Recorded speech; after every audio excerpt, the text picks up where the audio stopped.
Javier Arcenillas. ¿Cómo estás? ¿Qué tal? Muy buenas noches. Muchas gracias por invitarme. Gracias a ti por venir, con tu gente que has venido a ver el programa. Fíjate que a mí no me gusta mucho tratar el tema de los ovnis. Hace tiempo que lo tenemos ahí un poco aparcado. Hay unos cuantos colaboradores que les interesa mucho y me están diciendo, hablamos, y no sé por qué has venido. Quizá porque has estado en algunos de los lugares donde se han dado algunos de los fenómenos más extraños y curiosos que han acabado formando parte de la cultura americana, ¿no? Bueno, he estado más bien en el epicentro del fenómeno ovni, desde mi punto de vista, evidentemente, ¿no? Que es el fenómeno ovni que nace de la cultura americana, que para mí ha sido muy muy importante y muy esclarecedor para muchas cosas. Vale, déjame que te presente. Yo no sabía que eras psicólogo. Sí. Pero aparte, sobre todo fotógrafo, freelance, ¿no? Sí.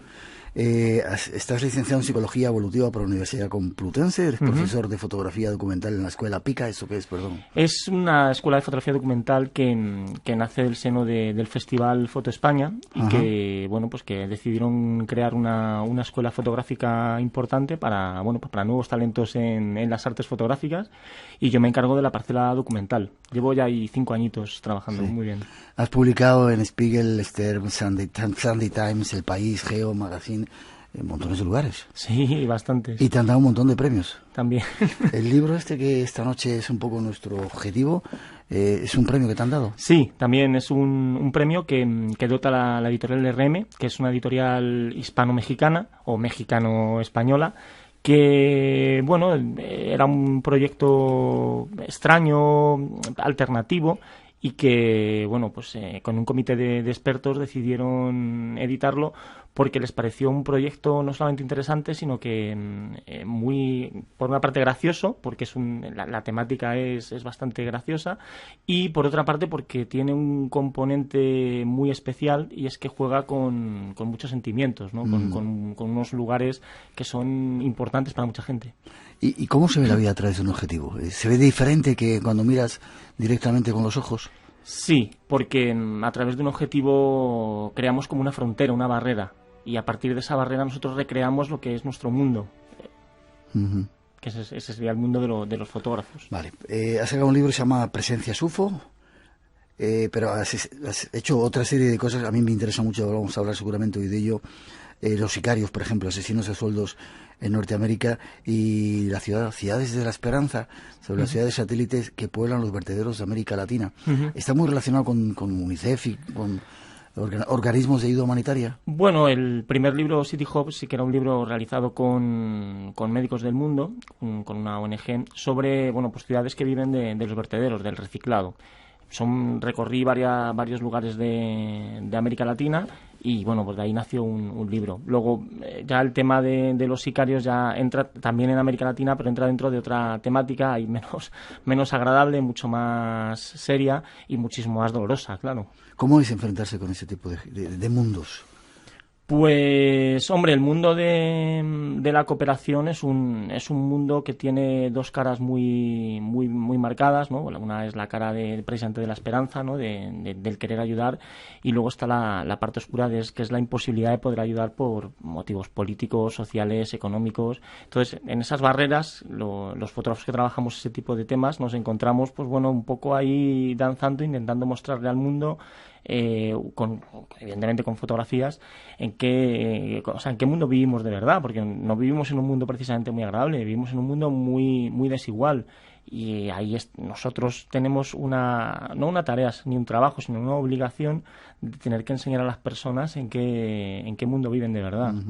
¿Y cómo te da por cambiar esos mundos tan tremendos por el mundo de los ovnis? Pues principalmente porque yo necesito una vía de escape. Cada uno la tiene de muchas maneras. Hay gente que prefiere descansar en la playa, y yo necesito tener la cabeza ocupada. Necesito tener mis pequeñas historias en la cabeza. Y trabajando el tema de los sicarios, ya en un momento de tensión en lo que estaba en Guatemala, un amigo que trabaja en Estados Unidos, uno de los corresponsales del diario El Mundo en Los Ángeles, me sacó de Guatemala y me dijo: te vienes a mi casa, vienes a Estados Unidos, te vas a pasar una temporada... A relajarte, ¿no? Sí, a estar a estar bien acompañado y bueno, pues a que conozcas una parte de Estados Unidos que no conocía, que era toda la parte oeste.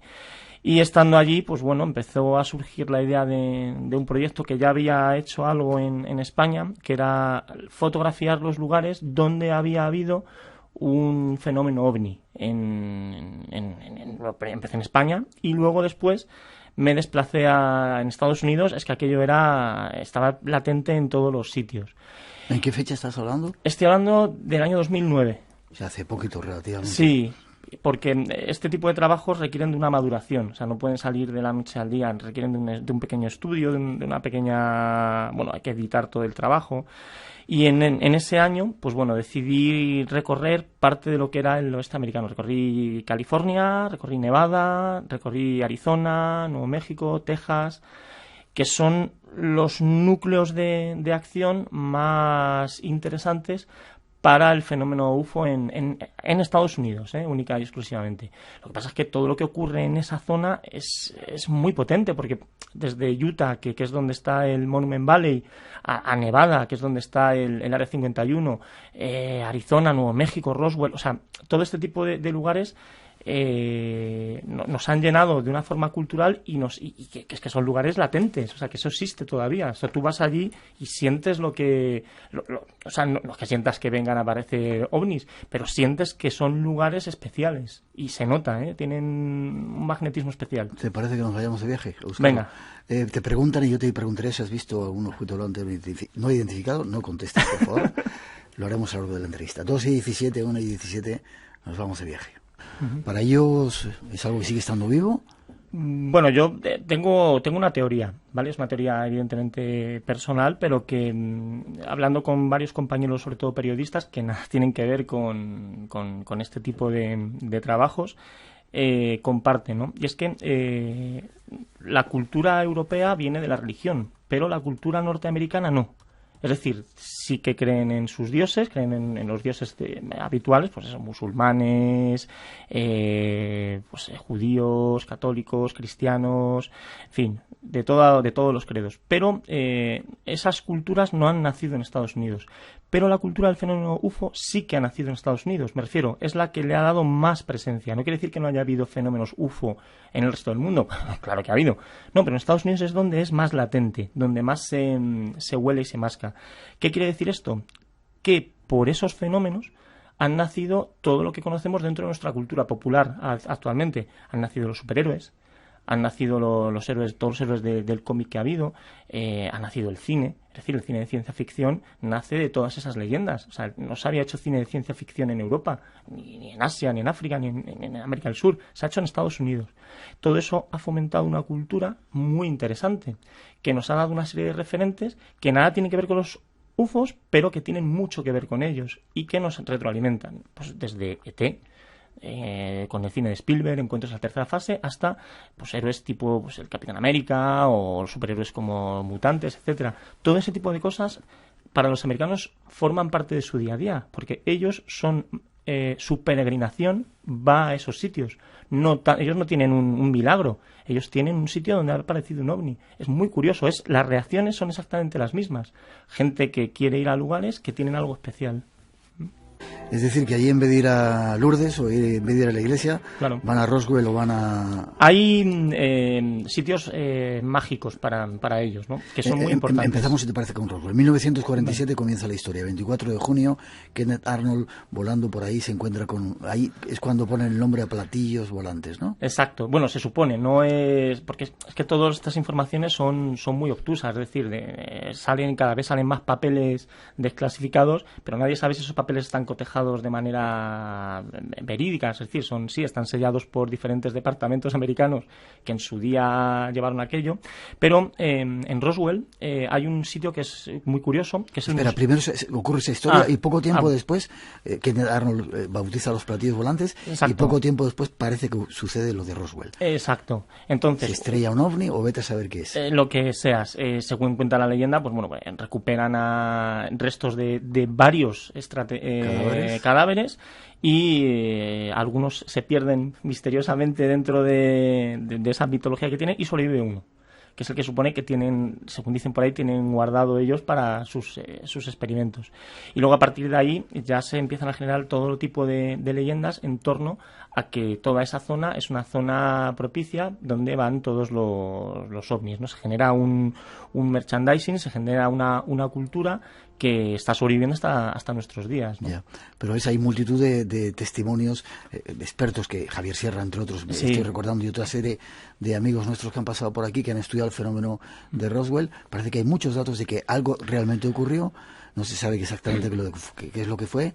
Es que a día de hoy, yo por lo que intenté en su momento era saber si tanto en esa zona había algún lugar donde hubiese algún resto verídico. Es decir, que se cotejase científicamente por parte, no sé, de cualquier organismo oficial que le diese autenticidad.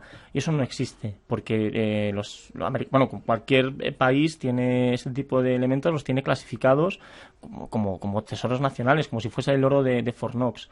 Entonces, yo no he podido acceder a ello. ¿Qué ocurre? Que en la propia ciudad... Tú estuviste allí, ¿no? Sí, Roswell es... Bueno, hay que ver un poco cómo es el entorno.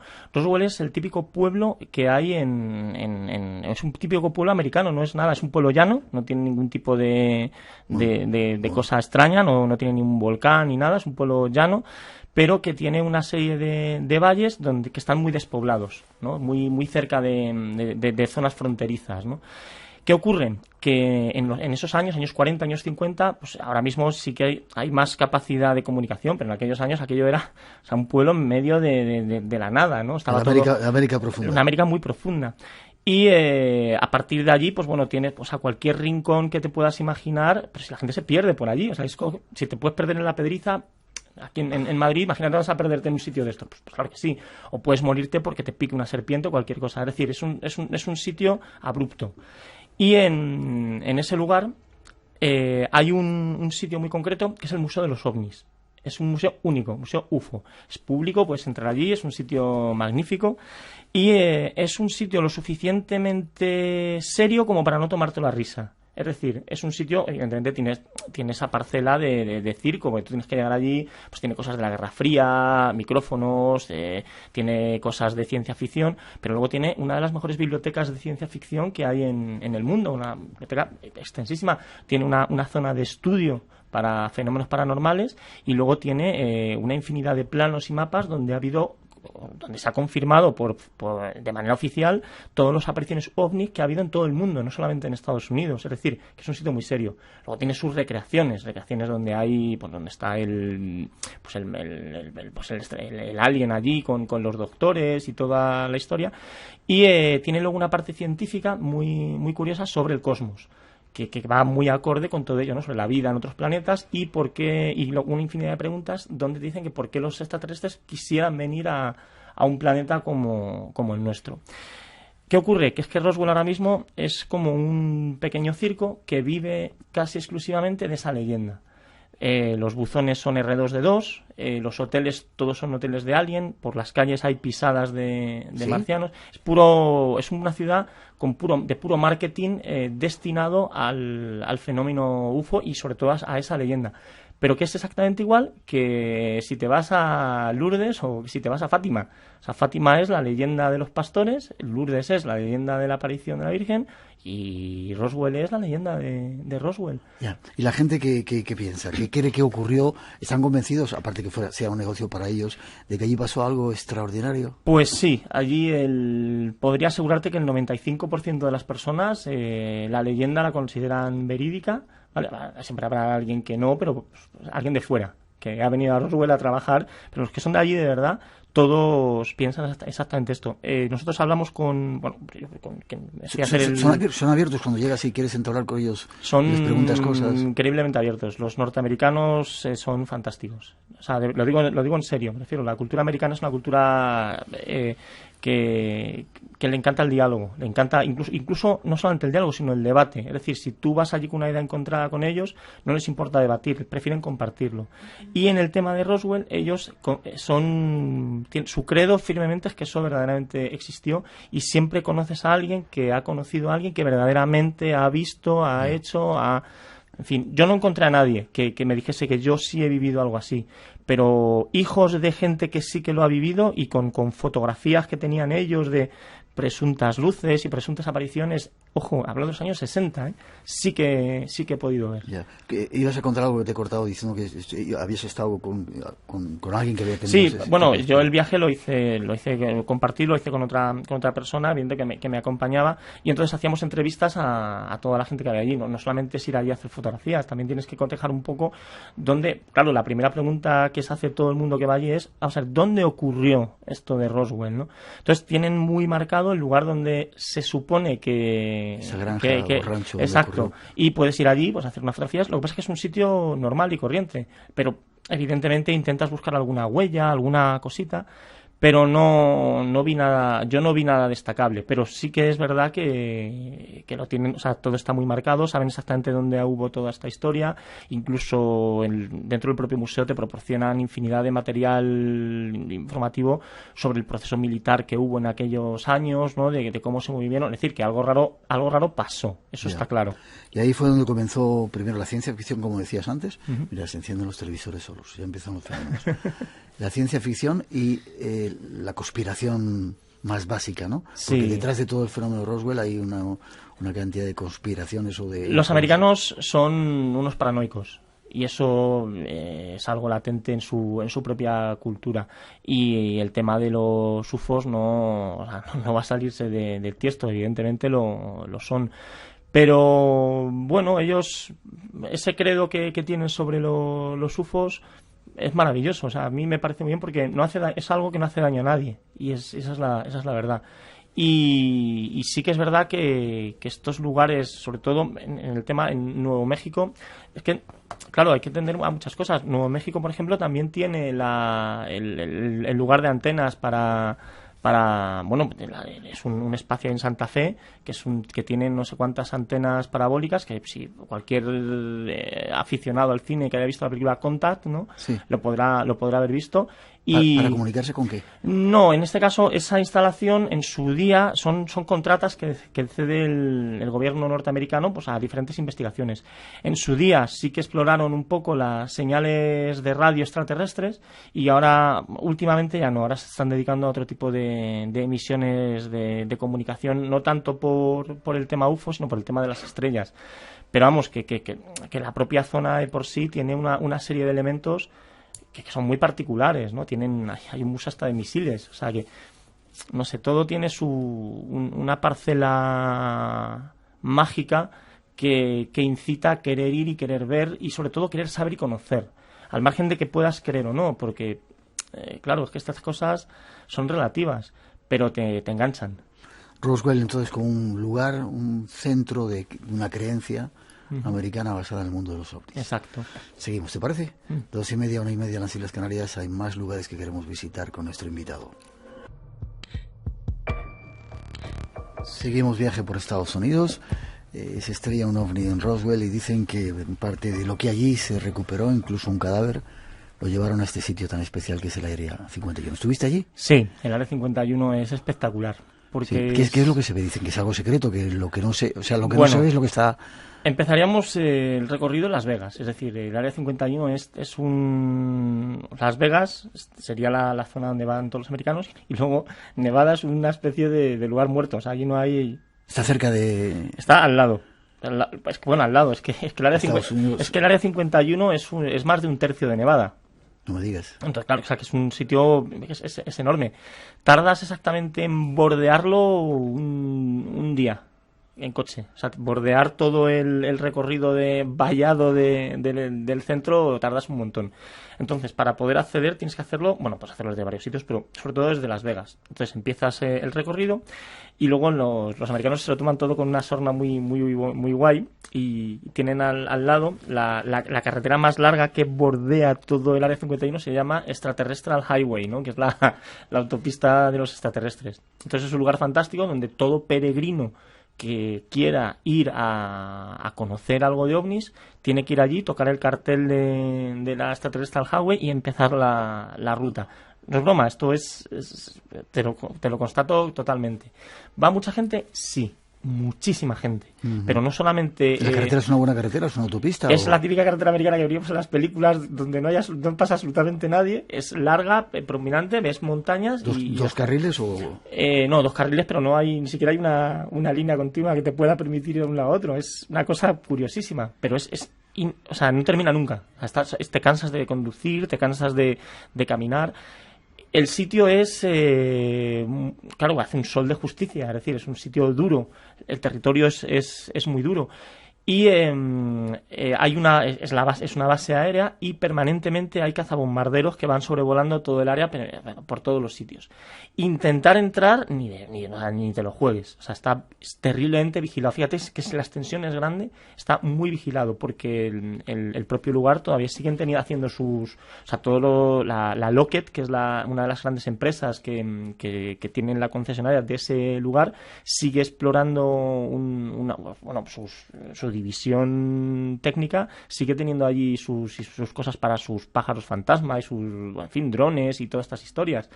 Y luego el lugar es muy curioso porque tienes alrededor, pues bueno, un lugar donde tiene un gran alien en medio de la nada. ¿Sí? Te encuentras un gran alien que es una tienda de souvenirs. Y luego hay una ciudad que es donde vivían muchos de los técnicos del Área 51. Se llama Rachel. La ciudad es una ciudad pequeñita, tiene un bar y luego casas prefabricadas así de tal, que es donde viven pues soldados, técnicos, electricistas, limpiadores un poco de esa base.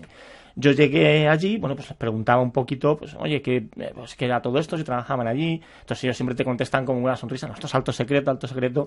Sí, pero bueno, luego te cuentan cosas, muchas anécdotas, incluso intentas preguntar a la gente más mayor si llevaba mucho tiempo allí para que te contasen, tirar un poquito de la lengua, oye, pero de verdad que aquí ha habido cosas. Entonces, no son escabrosos, pero sí que te cuentan que es una zona donde han recuperado, hay objetos se supone que hay objetos que han recuperado, que están clasificados. Dice, no te puedo decir que sean objetos ovni, pero son objetos que no sabemos de dónde provienen y que los tienen ahí en una especie de museo científico que nadie lo ha visto, pero que sí que no son tanto leyendas, porque sí que en internet salen muchas fotos de esos objetos que han recuperado de a saber muy bien dónde, ¿no? ¿Y desde la carretera se ve algún tipo de construcción militar o está todo subterráneo? Como se dicen? ven como la entrada para el área 51 es una entrada gobernada por 2 misiles que te permiten entrar. Entonces, para poder entrar tienes que acceder a través de esa especie de 2 misiles que en plan cuña, en plan casa. Tú accedes, recorres como unas 20 millas y llegas al primer paso fronterizo. 20 millas son como 30 y tantos, 40 kilómetros. Sí, 35 kilómetros. Y llegas ya al paso donde te dicen, pero usted dónde va al Macántaro, dese la vuelta, que esto es una zona prohibida. Pero bueno, te permite poder entrar un poquito en ese área. Nosotros, pues yo me hice un poco el turista, ¿no? Como, pues era lo que era. Y pregunté a ellos, si iba por buen camino, si podía cruzar o bordear por aquí. Y nada, no se ve, las instalaciones están entre una especie de valle y tú allí no ves nada. Lo que ves son muchos aviones volando, eso sí. En los años 50, 60, con todo el tema de la Guerra Fría, sí que es verdad que todo ese tipo de leyendas, casi todos los satélites nacían allí. O es lo que me contaron allí. La mayoría de los satélites espía nacían allí.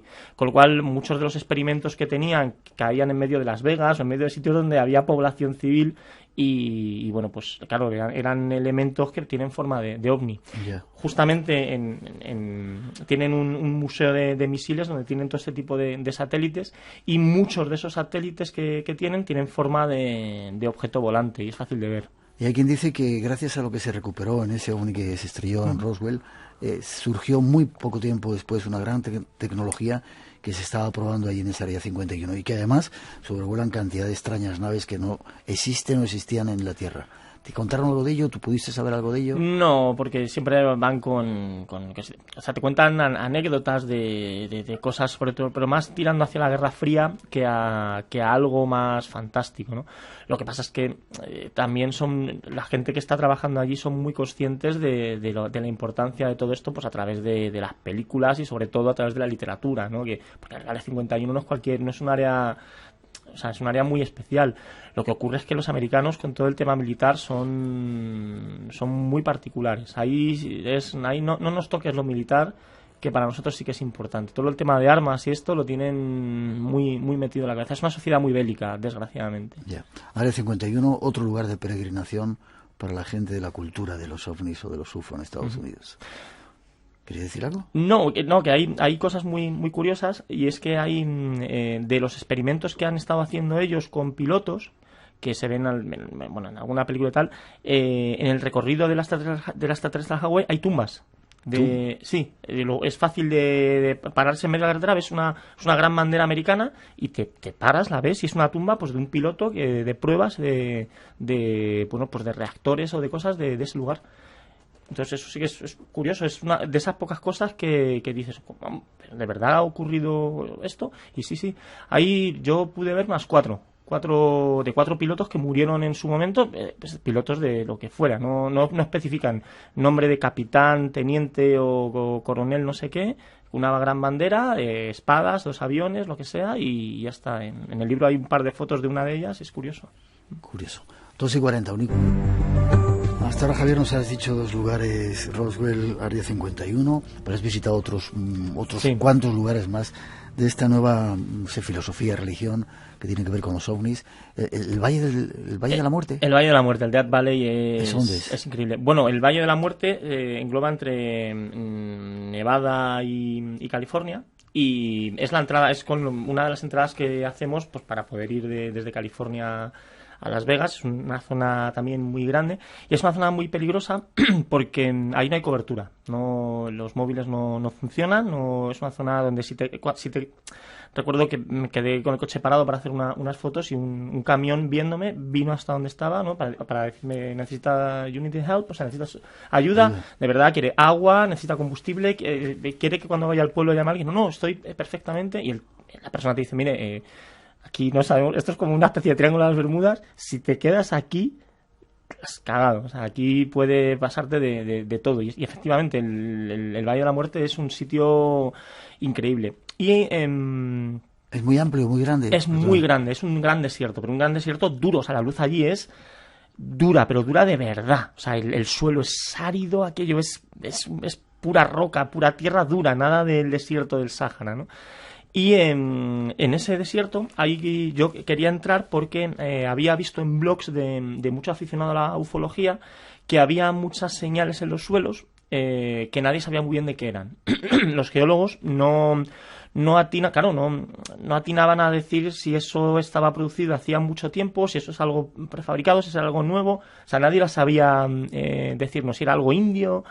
Y yo tenía mucha curiosidad por verlo. Me costó varios días encontrar un par de ellas y ¿Cómo eran las huellas? Pues son desde una espiral, un giro espiral que no tenía ningún sentido que hubiese una espiral. Hay una foto en el libro que nadie, o sea, no es normal, o sea, esa espiral no la ha podido, o sea, eso tienes que dibujarlo tú, eso, no hay un remolino de viento que te genere esa espiral, y era dura.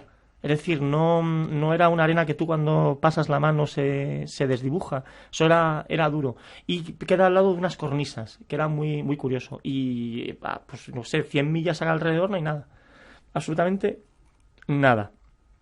Luego, recorriendo todo eso y buscando en cada uno de los pequeños pueblos que hay dentro del Valle de la Muerte, que los hay, porque tiene que haber centros de comunicación y de repostaje, porque claro, que Estados Unidos es muy grande, o sea, hay que añadir combustible para poder recorrerlo. Las entradas a cada uno de estos pueblos tienen mucha simbología UFO, ¿no? Desde pequeños marcianitos que te colocan ellos con 4 cosas y una especie de mapa que hay en algún bar de estos tipo gasolinera, donde gente que ha pasado ha tenido una experiencia UFO y te lo tienen como marcadito. Son muy pocos, pero los tienen marcados como algo oficial y te cuentan un poco la historia pues del personaje en cuestión, que ha tenido pues hay que recuerdo yo, un tipo que le abdujeron y 3 apariciones de luces por allí, que nada tenían que ver con el Área 51, sino que verdaderamente eran, o sea, un expediente tipo encuentros a la tercera fase, ¿no? Algo similar. Y nada, que cuentan la leyenda de todo esto y es bonito. Luego te lo cuentan ellos un poco, ellos no lo han vivido, pero te lo cuentan y es muy bonito, porque es una leyenda muy, muy hermosa. ¿Es una zona donde hay indígenas? No, los indígenas ya suben más hacia lo que es Monument Valley, Monument Valley es donde está todo el tema del Grand Canyon, todo lo del oeste, todo lo que es toda esa zona, y ahí sí hay indígenas.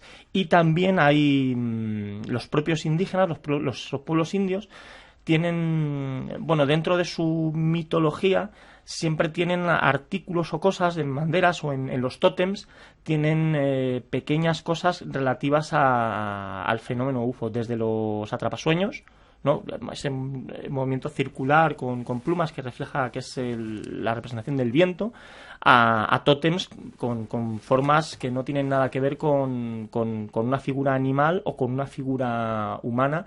Entonces ellos, evidentemente, cuando yo solamente pude hablar con dos indios, y porque suelen rechazar mucho al blanco, y bueno, oye, que yo soy español, les da exactamente igual que seas, como si eres mexicano, les da igual, no eres de fiar. Pero bueno, al final pues acabas hablando con ellos y te cuentan que, bueno, evidentemente dentro de toda esta historia UFO, ellos mismos tienen tienen sus leyendas relativas a los dioses que vienen del cielo, ¿no? Y es muy bonito. Son leyendas, además, que son fáciles de ver porque entran dentro de la cultura popular de ciertos pueblos indios americanos. Valle de la Muerte sería el tercer lugar de peregrinaje de esa nueva filosofía, nueva religión. Sí, pues, vamos, totalmente. Déjame, sí. No, luego te podría decir el cuarto, si quieres. El cuarto, sí, vale, dímelo. El cuarto sería el Trinity Sites, que es el lugar donde cayó la bomba atómica. ¿Cuál de ellas? La del Proyecto Manhattan, la primera. Es un lugar que solo se abre una vez al año, y en ese lugar es donde se hicieron todas las grandes pruebas atómicas del Proyecto Manhattan, ¿no? Antes de que fuesen a Hiroshima y Nagasaki. Entonces allí es un lugar... ¿Te dejan entrar? Una vez al año. Sí, bueno, es una radiación ya lo que llaman ellos radiación paulativa, y te venden hasta piedras con radiación. Tienen ahí un Geiger que te mide la radiación y no te la puedes llevar, evidentemente. No te la puedes llevar, me refiero que no puedes meterte en un avión, porque tiene la forma magnética, te pitaría en cualquier historia. A mí me dio un poco de respeto y yo las vi. He de confesar que las toqué un poquito, la vi un poquito por encima, pasé el detector y bueno, luego tienes ahí, puedes detectar el sitio donde cae la bomba, y bueno, pues aquello sí que eso sí que es un lugar, diría magnético, ¿no? Pero es que efectivamente ese lugar es increíble. Y ahí también van Ahí van todos. Eso es un sitio fantástico, y va mucha gente relativa al mundo UFO porque es un sitio de radiación. Se supone, según las malas leyendas que te cuentan por allí, es un sitio que tiene tanta radiación que es un punto de atracción de UFOs. Lo que pasa es que ahí ya no me entraba tanto. Pero el lugar es espectacular. Solamente lo abren por verano, en una fecha, no recuerdo ahora mismo la fecha, y tienes que ir ese día. Se abre 24 horas. ¿Localización exacta? En Nuevo México, pero no me digas ahora mismo dónde es exactamente. Pero es un sitio espectacular. Trinity Sites. Además, abres la típica guía CAMSA de Estados Unidos y te viene marcado el Trinity Sites. Increíble. Lo apuntamos. Pues salimos del mundo de las conspiraciones, de las leyendas, de eso que todavía está en la nebulosa, a ese otro mundo que tú conoces muy bien, y dices duro, ¿no? Es un mundo real. Ese sí es real. Los sicarios, ¿dónde los conociste? Pues empecé a hacer el trabajo de sicarios en Guatemala. ¿Hay tantos como dicen? Sí. ¿Y es tan peligroso como dicen? Sí, también. Fíjate, hemos estado muchas veces en Guatemala y nunca hemos sentido que sea un país peligroso. No, Guatemala es un país impresionante. Vamos a ver, es impresionante. Porque Guatemala es su cultura maya, todo es impresionante. Pero la situación geográfica que tienen Guatemala, Honduras y El Salvador es una situación ahora mismo muy delicada, porque es el tránsito de droga y de personas a Estados Unidos. Y esa zona es muy, muy peligrosa. Y Guatemala es un país muy rico, lleno de pobres. Porque es un rico culturalmente, y es un país muy, muy interesante. Pero es un país con mucha... en ese momento, cuando yo fui, era un país con muchas desigualdades. Y el sicariato estaba ahí metido. Hay varios tipos de sicariato, evidentemente. Cuéntanos, ¿cuáles? Pues está el sicario bajo, que es el que pues te mata por un desamor. Oye, me agarras a este y me lo matas porque se ha liado con mi mujer. Me refiero a cosas así. Son lo que llaman soldados, que son sicarios que trabajan para cárteles. que trabajan para, pues bueno, como pequeños protectores, ¿no? Son soldados de un cártel de la droga o de alguien, o de un empresario, de quien sea. Son asesinos contratados, por así decirlo. Y luego ya hay una tercera escala de sicarios ya muy profesionales, ¿no? Que ya matan de manera muy puntillosa, o sea, de una forma muy especial a jefes de la droga o a políticos, gente ya mucho más profesional, ¿no? Entonces yo he estado en esos tres fases. Todos, creo que te falta el segundo. ¿El segundo cuál sería? No, el primero sería el que matan por amor. El que mata por amor, el sicario, uno que por $20 te mata a quien sea. El segundo sería el soldado y el tercero sería un profesional, que es el que ya directamente te mata a alguien muy particular. Todos son muy peligrosos, porque no te puedes fiar de ninguno de ellos, pero el estrato social del que es más bajo tiene mucha más justificación, porque ellos en realidad se sienten herramientas de un sistema que no ha sabido llevarles, mientras que los otros dos son asesinos a sueldo, eso no tiene justificación alguna, claro. Son gente joven, muy joven, empiezan muy jóvenes. Sí, empiezan muy jóvenes, empiezan con 15 años, ya están, bueno, con 14 ya están, yo he visto hasta con 12 años manejar pistolas y matar, además matar ¿Sí? Fríamente. Bueno, no ver cómo matan, sino saber que esas personas han matado fríamente. ¿Se dejan te acerques a ellos y que te cuenten su historia? Sí, es complicado. Hay que ir muy pasito a pasito. Yo, el trabajo de la violencia en América Latina, he estado trabajando con ellos 9 años. Entonces son 9 años de pasos muy, muy despacitos para conocer a muchas personas de muchas clases sociales. Y cuando fui a conocer a ciertos asesinos, había que ir piano a piano, porque los sicarios hay que tratarles con mucho respeto, porque nunca sabes por dónde vas a salir. Es que esto no es una zona de guerra, o sea, no sé, es que América Latina es muy complicada de explicar. Eso necesitaríamos otro programa. Vale, y es cierto que cuando esos niños han hecho ya su primera asesinato, les cambia la mirada, ya no vuelven a ser los mismos. ¿Viste esa forma vidriosa de mirar? No, ellos nacen sin, por así decirlo, nacen sin sangre, nacen ya son conscientes de su estado, que es que lo tienen todo perdido, con lo cual el hecho o el acto de matar forma parte de sus vidas, de matar o morir. Eso es, no ni sienten ni padecen. O sea, sienten y padecen. Me refiero que cuando van a matar, para ellos es un trabajo ya. Te iba a preguntar que por qué lo hacen, porque lo tienen todo perdido desde que nacen. Lo hacen por dinero. No, es curioso. Lo hacen solo por dinero, porque no tienen otro modo. Y por respeto. Para ellos el respeto es muy importante. Y tener un arma es que ellos se sienten muy respetados. Pero sobre todo por dinero, porque tienen que sobrevivir. Y es la única manera que conocen de ganar dinero. O sea, ellos lo de tener un trabajo como tal, es que un trabajo sencillo no les da respeto. Mientras que un arma les da respeto y dinero. ¿Dónde hay sicarios? Casi para terminar. En todo el mundo. En todo el mundo. En España hay sicarios, en América Latina hay muchos, en Estados Unidos, en Asia, en todos los sitios hay sicarios. Cualquier exmilitar podría dedicarse a... Lo que pasa es que lo camuflan diciendo que se dedican a la seguridad, pero en realidad son asesinos. Casi para terminar, te digo, las ciudades de las esperanzas, City, Hop. ¿En qué lugares? Dime dos, que nos vamos enseguida. Pues, mirad, ciudades que hay alrededor de Haití, República Dominicana, por ejemplo, que son una ciudad vertedero, Guatemala, por supuesto, también, y Nicaragua. En Nicaragua hay una ciudad vertedero enorme, al lado, en Managua, que se llama La Chiruca, y es espectacular, es asqueroso, aquello es un tufo de olor, una cosa terrible. Y gente que va a coger los residuos allí. Pues en el de Managua puede haber 10.000 personas trabajando, reciclando. Sí. O sea que es un sitio muy, muy duro, muy duro. Y en Haití no te puedes ni imaginar, en Haití es que aquello es ¿En Puerto Príncipe o en qué parte? Bueno, en Carrefour, sí, justo al lado de Puerto Príncipe. Es un sitio... Lo conozco. Es asqueroso. Y en República Dominicana, que también hay también haitianos, y también tienen a las afueras de Santo Domingo hay una ciudad vertedero terrible. Es decir, es gente, son poblados que viven en los vertederos.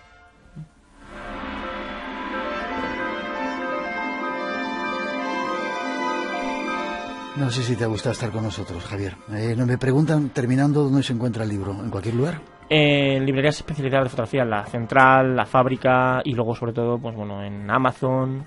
Fácil. Vale. Espero que te haya gustado estar con nosotros. Muchísimo. Forma de contacto, si quieren saber algo más de ti y de tu trabajo. javierarcenillas.com y lo que necesiten me tienen en redes sociales. Gracias por tu trabajo, gracias por a través de un objetivo mostrarnos la vida, esa religión o pseudo-religión o filosofía de los ovnis y esa otra parte más dura de la vida. Gracias. A vosotros. Espero que hayáis disfrutado, ¿vale?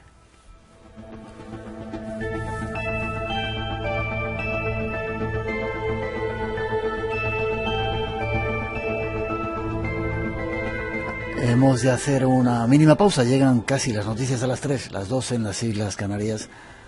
Enseguida volvemos con más temas. Tenemos una historia de un diablo que también lo han pasado a la pantalla, que no tenéis que perderos. Su director va a estar aquí para contarnos, y luego llegan unos seres de leyenda, los druidas.